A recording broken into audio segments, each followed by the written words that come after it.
해결하기 어렵거나 대응하기 곤란한 문제적 섹터들을 모아서 명쾌한 솔루션을 제시해드리겠습니다. 오늘의 문제적 섹터 해결사 올포디어스 김란 대표님과 함께합니다. 안녕하세요. 네, 안녕하세요. 네, 오늘 첫 번째 주제 바로 방산으로 확인해 보겠습니다. 중동 긴장에 어제 방산주가 강했죠. 유럽연합의 사상 최대 국방비 지출 예상 등 여전히 내러티브는 탄탄합니다. 다만 어제 오른 주요 종목은 오늘 쉬고 카이의 미 해군 전투기 수주 가능성에 우주항공으로 관심이 모이는데 오늘 잘 가는 한국항공 우주를 볼까요? 아니면 쉬어가는 방산주를 담을까요?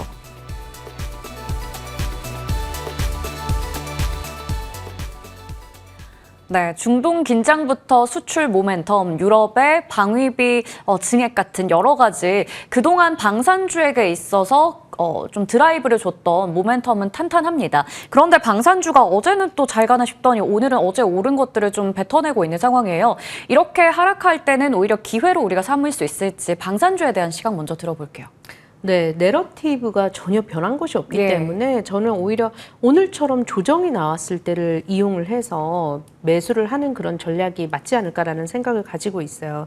한간에는 러시아와 우크라이나가 종전을 하게 되면 이런 이제 방산주들이 이제 하락하게 되는 거 아니냐라는 그런 얘기도 일간에서 나오고 있긴 합니다만 지금과 같은 이 냉전 시대는 설사 종전 선언이 나온다 하더라도 계속해서 이어질 가능성이 있고요. 제 개인적으로는 트럼프 대통령의 어떤 입지가 변한다든지 아니면 미국에서의 어떤 정권 변화가 있다든지 하는 그런 굵직한 이슈가 나오기 전까지는 방산주들은 계속해서 좀 끌고 가봐야 되는 섹터이지 않을까라고 생각이 들고요.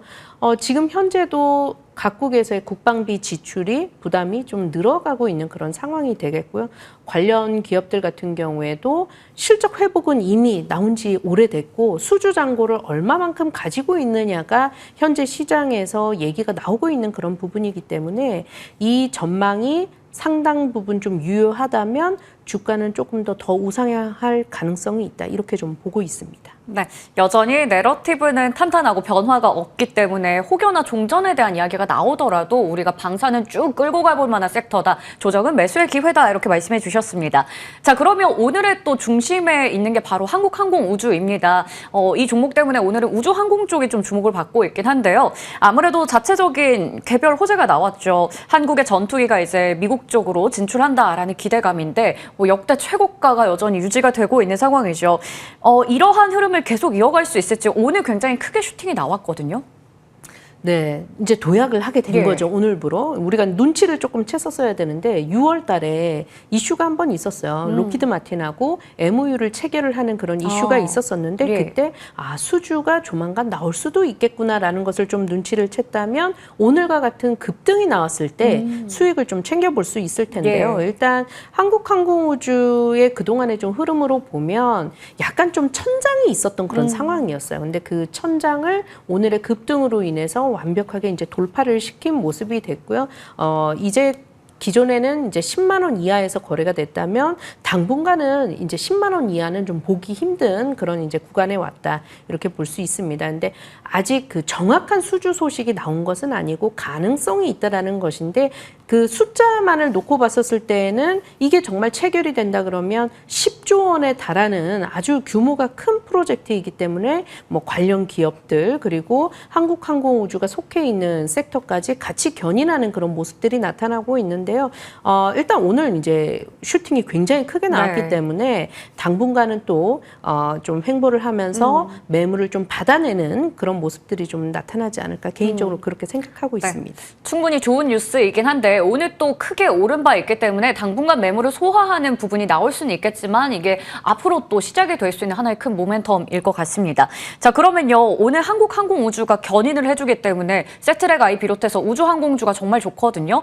그러면 오늘 상황을 봤을 때는 방산주는 좀 많이 오른 감이 있다 보니 오늘 잘 가고 있는 우주항공주 앞으로 좀 보면 좋지 않을까 싶은데 우주항공주가 더 매력적이다 이렇게 봐도 괜찮을까요? 우주항공 같은 경우에는요. 소형 기업들이 굉장히 많아요. 중소형 기업들. 그렇기 때문에 우리가 방산했었을 때 몇몇 기업 없습니다만 네. 전반적으로 실적이 잘 나와주고 있죠. 그런데 이 우주 산업 같은 경우에는 어떤 얘기를 하냐면요. 실적 회복이 기대가 된다. 아직까지도 회복이라는 단어를 쓰고 있는 섹터예요. 그리고 대형 기업에서부터 중소형 기업들까지 굉장히 범위가 굉장히 넓게 있기 때문에 같은 섹터라고 해서 모두 다 갈 거야. 아직 안 오른 종목도 다 갈 거야라는 생각에서 선진입하게 되면 굉장히 좀 시간 낭비가 될 수 있어요. 그래서 지금 항공우주 관련한 섹터 안에서도 실적이 그래도 좀 나오고 있는 기업들 아니면 실적 가시성이 거의 유력해진 그런 기업들 위주로 좀 보시면 되는데 섹트랙 아이가 이제 오늘 한국 항공우주 빼고 4% 가까운 상승을 나타내고 있는데요. 네. 이렇게 오를 수 있는 이유가 그나마 그래도 실적에 있어서 앞으로 조금 기대가 되는 그런 네. 상황이고요. 그리고 주가가요. 어느 정도 조금 고개가 들려있는 그런 상황이죠. 우상향하고 있는데 직전 고점을 좀 뛰어넘은 상황이기 때문에 이런 몇몇 기업들 위주로 당분간은 좀 봐야 되지 않겠나라고 보고 있습니다. 우주항공 쪽은 이 이슈를 가지고 다 좋다라고 보기보다는 실적으로 증명하고 있는 쪽 위주로 챙겨보자. 옥석 가리기 중요하다 얘기해 주셨습니다. 세트랙 I까지 기술적으로 분석해 주셨네요. 오늘 방산과 우주항공에 대한 전반적인 이야기 첫 번째 주제에서 다뤄봤습니다.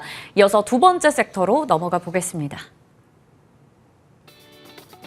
머스크 효과일까요? 테슬라는 6거래일 연속 오릅니다. LNF도 테슬라의 독일 공장 재가동 효과로 하반기 실적 눈높이가 높아졌습니다.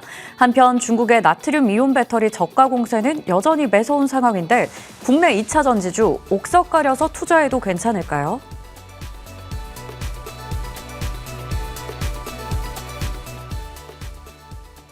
정말 문제적 섹터에 딱 걸맞는 2차 전지입니다. 항상 이 아픈 손가락이긴 한데 테슬라의 훈풍이라고 봐야 될지 그렇다고 해서 2차 전지가 다 가는 건 또 아니란 말이죠. 뭔가 테슬라는 잘 가지만 그러다 보니까 다 가는 건 아닌데 뭔가 테슬라는 가고 이걸 투자를 해도 괜찮을까 항상 고민이 되는 것 같아요. 어떻게 보세요?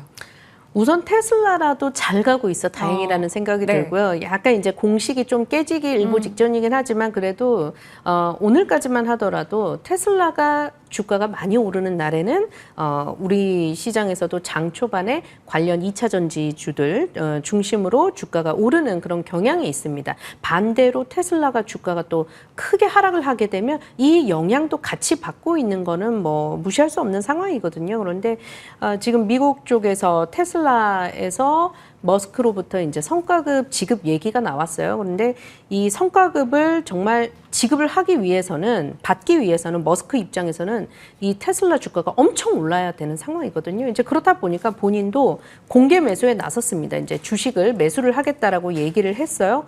그 규모만 놓고 봤었을 때는 역대급 가장 큰 금액으로 매수를 하겠다라고 선언을 했기 때문에 정말 그 머스크가 자신이 있구나. 그런 영향들이 지금 국내 시장에 같이 좋은 영향을 주고 있는 거라고 볼 수 있겠고요. 근데 다만 이 테슬라가 잘 나가고 있는 영향을 국내 시장이 2차 전지 시장 너무 어렵거든요. 네. 그렇기 때문에 테슬라와 좀 직접적으로 연결이 되어 있는 종목 중심으로 그 등락 폭이 굉장히 커지고 있습니다. 그래서 오를 때에는 이런 직접적인 연관이 있는 종목을 좀 봐야 되지 않겠나라는 생각을 해보게 됩니다. 네, 그런 게 LNF가 아닐까 뭐 이런 생각도 드는데 테슬라와 직접적으로 연관이 있는 종목 위주로 우리가 좀 봐야 된다. 옥석 가리기 중요하다 얘기를 주셨습니다.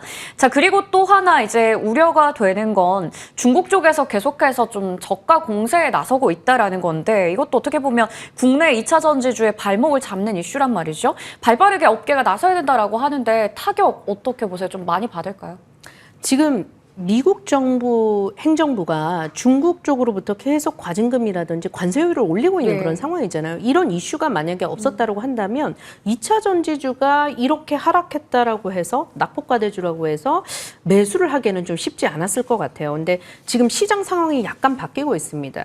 LFP 배터리 쪽에서는 여전히 중국이 가격 경쟁력을 등에 업고서 우리나라 기업들이 좀 설 자리를 잃어가고 있는 이런 상황이었는데 미국의 테슬라가 일단은 LG 에너지 솔루션에게 수주를 줬어요. 그리고 SK온 같은 경우에도 미국 본토에 이제 공장이 있는데 거기서 지금 수주를 조금씩 받아가고 있는 그런 상황이거든요. 판도가 바뀌기 시작했기 때문에 앞으로 신냉전 시대가 계속해서 이어진다면 중국을 견제하기 위해서 조금 더 품질적으로도 우수하고 가격 경쟁력은 다소 밀려 있지만 우리나라의 제품을 선택할 수밖에 없는 이런 구도로 가게 된다면 결국 우리나라 2차 전지 관련주들도 숨통이 트이게 되는 그런 상황이 됐기 때문에 지금의 주가가 낮았을 때 이런 내러티브가 있다면 충분히 좀 매수를 해볼 수 있는 구간에 와 있는 게 아닌가라는 생각이 듭니다. 네, 좋습니다. 자, 그러면 충분히 우리가 이런 이슈를 보면서 매수를 한다면 아까 종목을 잘 골라야 된다고 했으니까 2차 전지 안에서도 좀 카테고리를 나눠서 봐야겠죠. 대표적인 셀 3사를 그래도 좀 마음 편하게 보는 게 나을지 아니면 전고체 쪽을 봐야 될지 나트륨 이온 혹은 ESS 쪽은 워낙에 성장성에 대해서 확실하게 우리가 믿을 수 있으니까요. 어디에 시선을 두는 게 맞다고 보세요? 먼저 테슬라의 발빠른 움직임이 느껴지는 곳이 이제 바로 메가블록 ESS 네. 쪽이 될 것 같고요. 근데 그렇다 하더라도 결론적으로는 이 소재를 셀사에 또 공급을 해서 셀이 또 완성을 해서 또 미국에 직접적으로 예. 그 납품을 하는 그런 구조로 놓여져 있는 상황이기 때문에 먼저는 셀 3사를 바라봐야 되지 않겠나라는 생각이 들고요. 개인적으로는 LG에너지솔루션이 조금 더 독보적인 그런 상황인데 테슬라와 직접적인 연결이 있는 그런 상황이니까요. LG에너지솔루션 그리고 그 아랫단에 있는 소재주들이 같이 영향을 받는 이런 식으로 좀 구조로 좀 생각을 해보셔야 될 것 같고요. 우선적으로는 그런 팁을 하나 좀 드리고 싶어요. 그러니까 네. 2차 전지주를 내가 좀 고르기가 힘들다라고 할 때에는 뭐 관련 ETF들도 있고 네. 하니까요. 이 테슬라양 비중이 높은 그런 종목들을 담은 그런 ETF들이 있어요. 이런 것들도 좀 같이 살펴보자 말씀드리고 싶습니다. 확실히 2차 전지를 볼 때는 테슬라와의 연관성이 높은 쪽 위주로 우리가 보는 게 중요할 것 같네요. 셀 3사 안에서도 LG 엔솔에 대해서 말씀해 주셨습니다. 자, 오늘 문제적 섹터의 탑픽은 어떤 종목일까? 약간 예상했던 종목인데 오늘 이거 가지고 오셨네요. 네, 더 가겠다 네. 싶어서 가지고 나왔고요. 오늘 이제 9%씩이나 좀 오르고 있어서 부담스럽긴 합니다만 예. 결국에 바닥을 먼저 탈출하는 종목들이 나타날 거라고 봅니다. 그래서 가장 좀 윤곽이 LNF 중심으로 좀 보여지는 것 같아요. 네. 그래서 들고 나왔고요. 다만 매수를 할 때에는 좀 눌림이 나왔을 때를 좀 이용을 해서 매수를 해보자라고 좀 말씀을 드리고 싶어요. LNF 같은 경우에도 결국에 LG에너지솔루션을 통해서 테슬라 쪽으로 납품이 들어가는 그런 상황이고요. ESS양 관련한 매출이 있는 그런 상황이기 때문에 보자라고 말씀을 드리고 있는 거고 3분기 같은 경우에도 호실적이 좀 기대가 되는 그런 상황이다라고 말씀드릴 수 있겠습니다. 77,300원에서 거래되고 있는데요. 74,000원 선에서 약간 눌림 나왔을 때 매수를 해보도록 하겠습니다. 손절가 같은 경우에는 다시 이렇게 꺾여서 신저점, 최근에 저점을 경신해서 내려갈 수 있기 때문에 69,000원 선에서 빠르게 좀 대응해보는 전략, 목표가 같은 경우에는 직전 고점 매물대까지 1차 트라이 해보도록 하겠습니다. 9만 원 제시 도와드리도록 하겠습니다. 네. LNF 오늘의 탑픽입니다. 목표 주가는 9만 원이고요. 손절가는 69,000원 설정해 주셨습니다. 눌림목 활용해보자 얘기를 주셨네요. 자, 이어서 저희 AS 하나 받아볼게요. 9월 3일에 말씀해 주셨던 코스맥스요. 오늘 숨고르는 장에서도 강한 시세를 보여주고 있습니다.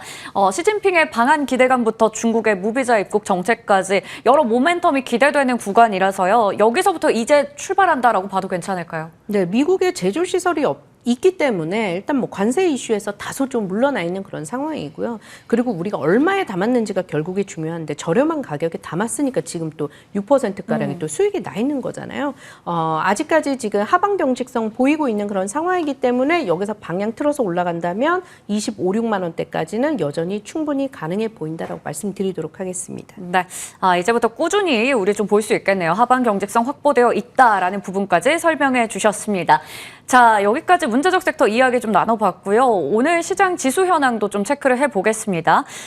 우선은 오늘은 좀 숨고르게 들어간 구간인데 여전히 뭐 이렇다 할 만큼 사실 많이 돌려세우진 못했습니다. 코스피 지수 1%대 하락하면서 3,413선 지나가고 있고요. 코스닥도 마찬가지로 845선에 머물러 있습니다.